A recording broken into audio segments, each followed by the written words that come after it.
Hey, what's going on, everyone? It's B. Avery here for another episode of Just My Opinion. Thank you so much for tuning in. I really do appreciate it. This one right here is another episode for Lovecraft Country, episode 2, titled Whitey's on the Moon. And I've seen this episode twice now, and I'm just going to be honest with you. I still don't really get the title of this episode, and I really didn't like it as much as I did episode 1, but did like it better than I did the second time. So guys, this is what I do on this channel. I talk about movie reviews.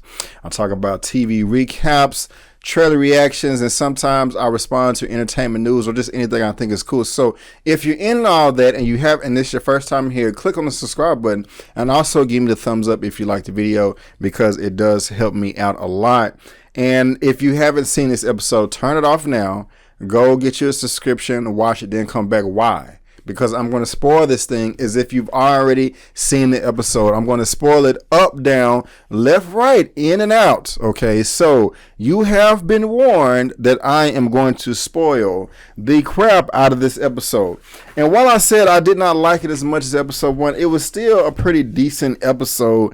I will say that. So at the end of episode 1, where our group of heroes, Letty, Uncle George, and Atticus, escape the monsters and the racist white supremacists, and they stumble upon Artem. That's where William pops up, and we're like the white guy, and he looks like he looks like the white woman or whatever. But that's when he pops up.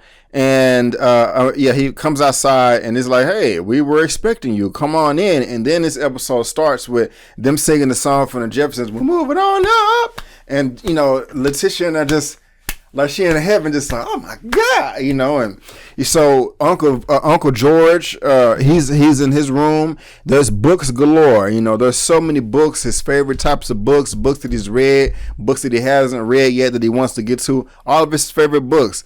Letitia, she's in her room, closet, full wardrobe, you know what I'm saying? And her clothes fit or whatever.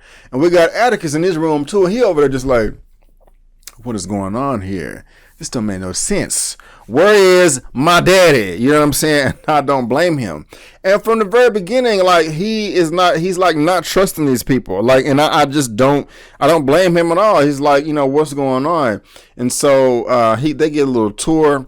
White dude William takes him outside and be like, hey, we got this little dinner, the ceremony later on. We just want y'all to, chill, parlay, kick it. You know what I'm saying? Eat some tea and crumpets until that time right there. And it just, another thing that I like about Letitia or whatever, I think Atticus mentioned like, okay, where my daddy at? We got to find him. Let's split up. And she's like, no, we're not splitting up. And Uncle George was like, yeah, hell no, we're not splitting up at all. We are being watched. Sit down, be quiet. They're being really nice to us. Let's not give them a reason not to do that no more. And going back to Atticus, I feel him though. He's like, man, what's going on, man? When's the last time you popped up to some white people's house uninvited and they weren't trying to kick you out in 2.5 seconds? I like this dude. He's using his brain. I mean, pretty much everybody's using their brain or whatever, and they're just kind of like trying to figure out, like what's going on, But then again, they're going through and they hear like the whistling or whatever, and that was from the previous episode, from when the monsters went away. And that's like, the Atticus like, man, what's going on? Well, I mean, they were just walking through town, getting to know, seeing like, all the folklore and little kids wrapping ribbons around a tree and they in their little dresses and all these people. It's kind of scary looking, like this some kind of cult or something like that. And we kind of find out that it is. It also reminds me of that movie that came out about 2 years ago, if not a year ago. It was, I forgot the name of it, but it was, what was the name of that movie? Crap. Y'all. And I want to try to look it up, but I don't know how, because I can't remember the director, but I can't remember the name of the movie either. But it was weird. Hold on, I gotta do it. Y'all can be patient with me, or whatever, if you don't mind. Where is that movie at?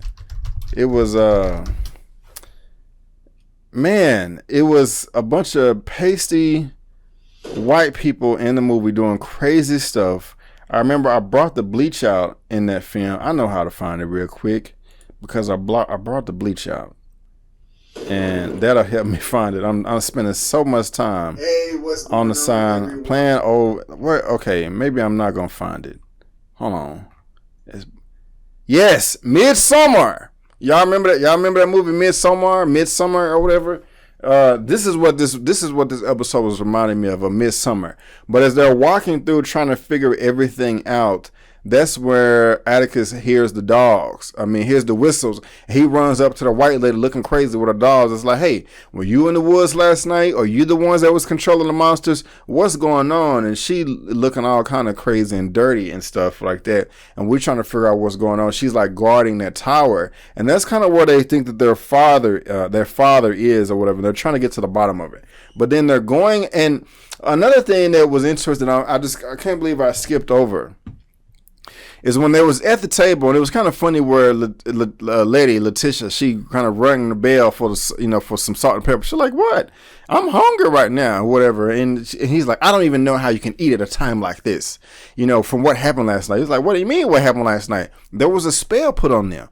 Only Atticus can remember what happened, but Letty and Uncle George cannot. So we got to find out what all that's about as well." You know what I'm saying?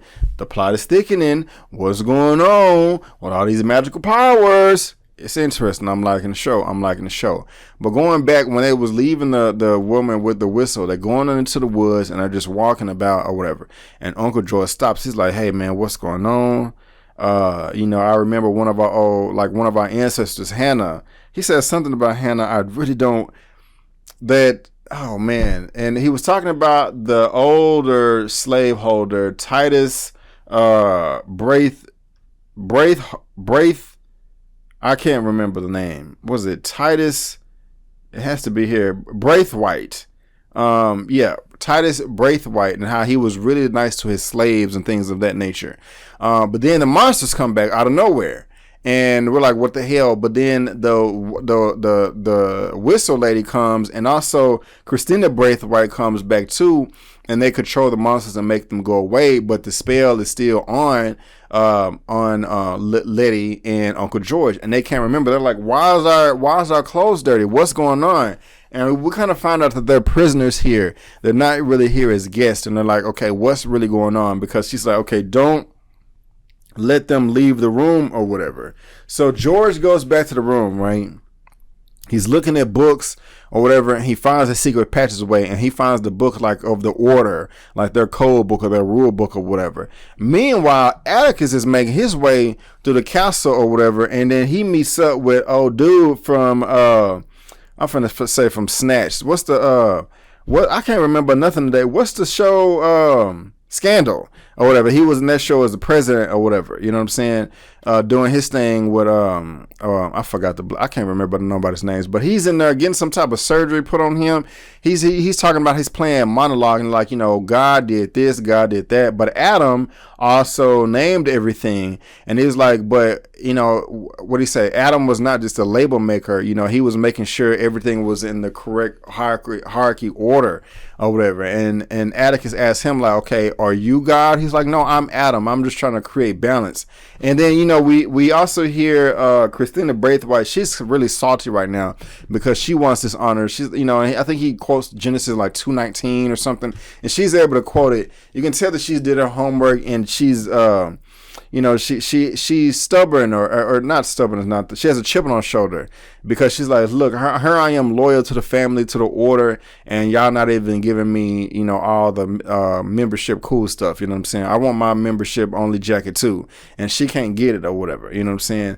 But she was condemning the situation like back in the day, like Adam, and everything was heaven, but when Eve messed up, that's where tribes and nations and the fall of man started to happen. And so basically this dude, he just wants to get back to the good old days, apparently, to his understanding. Tony Goldwyn, his name is Samuel Braithwaite. I couldn't think of his name. But yeah, he's like, I want to go back through the portal and all that stuff. And then that's where Atticus leaves, and he's talking to Christina Braithwaite or whatever, and he's knocking on her, talking about, look, man, what kind of people are y'all? Y'all up here teaming up with the KKK and stuff. She's like, we would never fraternize with the KKK. They're too poor. That's horrible. Bragging on her white supremacy, you know what I'm saying? You know, just, oh, we wouldn't do this. We, you know, not because they're evil bigots, and not because they're just racist demons. They're just too poor, so we can't fraternize with them. And that's just crazy. So you got rich white supremacists with magic. And he's not dumb. Atticus like, hey, man, okay, whatever. Where's my daddy at? I want my daddy. You know, where's my daddy? Y'all told me I was going to get my daddy. He tells them to remove the spell from Atticus, not from Atticus, but Uncle George and Letty, and they just start screaming, and they're trying to run out. He's trying to go save them, but save them. But there's like magic on his door too. So I'm just trying to figure out like what all this magic is coming from. But this is kind of like where the episode just kind of started getting weird for me. You know what I'm saying? I mean, I'm still liking all the characters because even though Letitia and Uncle George are under the spell, it's not their fault, and they're still using their brains. And Atticus, he's not buying none of this crap. He knows what the deal is. You know, he's not drinking the Kool-Aid or nothing or whatever. But this is where it gets weird because, like, I guess a spell is put on all of them again, and they all start having like these dream-like sequences or something like that, you know, and it's just like really weird. Like we get an image of a white man about to have sex with a woman, and there's like he has a snake for his penis, and that's kind of how Letitia, her dream is happening. Uncle George, I guess he has an old fling, an old wife, an old muse, and he's trying to get it on with her, but he's smart as well. Like, you're not real. Get out of my head. And then we got Atticus over here fighting the lady from the very first episode or whatever, Jamie Chun-Li or whatever, you know, and not Chun-Li. That was stupid. No, wait, I can't remember. No, hold on.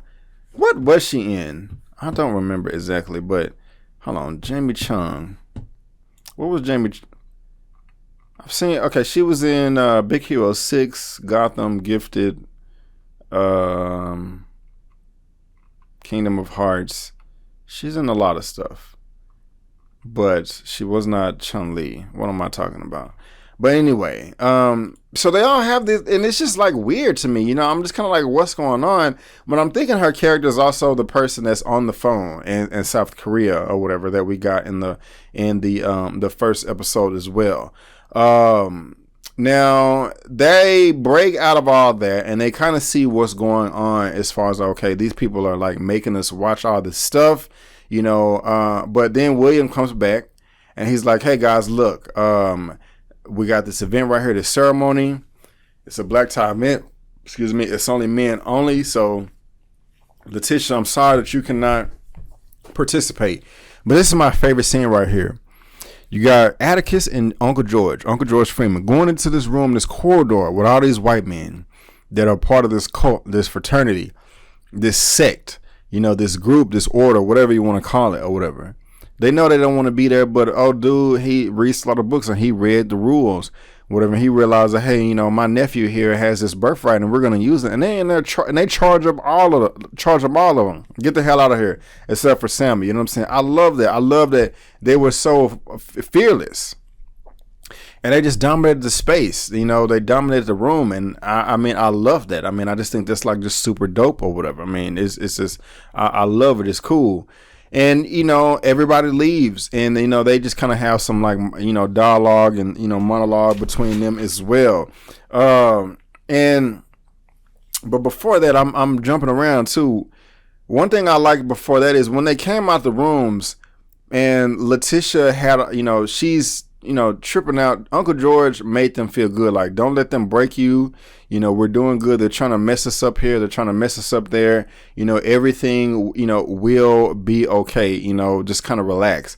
And this is kind of where when they go try to rescue the dad out the tower as well, Letitia comes, saves the day again. When they're down there in that tower, she comes, you know, the white lady called them monsters or whatever, had a shotgun to their face. She comes and just knocks her out or whatever. And then they save the dad, Michael Kenneth Williams, Monrose Freeman or whatever. And, you know, he's ungrateful or whatever. And it's sad, it's unfortunate, but, you know, he's ungrateful, and, you know, they just have a horrible relationship that, you know, Montrose Freeman has a horrible relationship with his son, supposed son. We're going to talk about that in a second, with Atticus or whatever. But they try to escape. And unfortunately, we know it wasn't going to be that easy. It's just magic everywhere. And Samuel comes and just shoots up people to hold them ransom. And, you know, Letitia, I guess he heals her. She's freaking out, washing clothes everywhere. And, but Uncle George, you know, he's not well. He hasn't healed yet. But, you know, Samuel's like, look, if you help us open the door to Eden, if you're the portal, I will heal your uncle or whatever. Now, to be honest with you, I can't remember if this was the first episode or the second episode. I'm gonna have these running together, but one of the things that was revealed about Letitia that I really like was she had some type of abandonment issues, because when she was younger, you know, she would say her mom would go to church all the time, and she knew that's not where her mom was going, but she would come back with a different man on her arm, and then she just didn't come back or whatever. So that's possibly why she has a chip on her shoulder and a grudge towards, like, you know, her mother, or why she didn't show up at the funeral, or why she has somewhat of a tainted relationship with her sister and her brother. But I'm really eager to see how all that turns out or whatever, because, you know, it was very convincing when she was emoting during that scene. She was very hurt by it, and she just really couldn't help. And it seemed like this trance, this spell that was put on her by these racist white supremacist people with magic kind of opened up her mind or her heart to reveal herself. Or maybe she just kind of felt a some way about Atticus, and she just, you know, felt good about opening up. But I'm really interested in seeing how that's going to play out. But, you know, they crash at the bridge and they go in there, and then they prepare the ceremony, and Letitia's healed, Uncle George is not. And this is just kind of where it gets super weird to me, because it just doesn't work out. I don't know how. I mean, everybody ends up dying. There is an explanation that comes in later episodes, but I don't want to spoil it for you here. But at this point in time, with what they've given us, I'm still I don't know why the spell didn't work. I mean, I know why, because I've seen the future episodes, but given what we have now, you know, like the old guy, Titus Braithwaite, he tried to do this prior, like 100 years ago or a long time ago or whatever, but it didn't work. The spell wasn't right. But he used the book to enhance his body to give him powers. And so since Atticus is a descendant, you know, some of those powers was passed down to him. Now, earlier Samuel did say that it was somewhat diluted and tainted. Diluted because it was just passed down, you know, from son to son to son. He's saying tainted because Atticus is black and he's being a racist asshole or whatever. But that is why they brought them to the place, to the castle, to use. So they, in my opinion, they kidnapped the father just to lure Atticus there, to use him as a bridge to open the door. And I know earlier he figured that out when he was talking to Christina, but she was like, why did you bring my friends into this? She was like, I'm not responsible for bringing two of them. That was on you. And it is kind of true or whatever, but things don't work out, man. They turn into dust. We see Hannah, the slave that Letitia was talking about earlier, saying that if she can run through those woods pregnant, she's amazing. And so I'm assuming that's like one of his ancestors as well. And as the house is burning down, Hannah runs out of there. Atticus runs out of there. Everybody that's culted up or whatever turns into dust. It doesn't work. We don't see what happened to William. We don't see what happened to Christina, but everybody else dies, and like Atticus barely gets out of there. He's relieved when he sees Letitia and hugs him, but unfortunately George has died. And, you know, it's just really good. It sucks because Courtney B. Vance is a fantastic actor. I really did like his character. And to see him gone this early and only in episode 2 is kind of disappointing, but we'll kind of see how things kind of play out later. But the way that Atticus was emoting towards the end, man, like he was really hurt by that or whatever. And also prior to that, what I almost forgot to mention is like Montrose Freeman, Michael Kenneth Williams may not be Atticus' father. It may have been George. That's probably why they had a better relationship. And he was like, don't bring it up. You know, we squashed this a long time ago. And he was like, hey, man, you may only be the last thing that Titus has left. Or what I mean, the TikToker Titus Atticus has left. And talking to Michael Kenneth, like, I'm about to die here, you know, and bleed out or whatever. And so that's just kind of where the episode ends, where Uncle George died in the car. And it's just so unfortunate. I didn't really care for the episode that much the first time I saw it, but it was better the second time. And just really weird, but also interesting. But guys, that is just my opinion. Please tell me what you thought about the episode, or if you liked it, you hated it. What was your favorite episode for episodes 1 or 2? Please let me know down in the comment section below. Let's get this conversation going and keep it flowing, and you can spoil away. Look me up on social media, guys. Subscribe to the channel, and if you like the video, please go ahead and give me that thumbs up. And again, guys, I just want to thank you so much for tuning in. And before you go, don't forget to always chase your dreams, because I'm chasing mine. My name is Brandon Keith Avery, and that's just my opinion. Peace.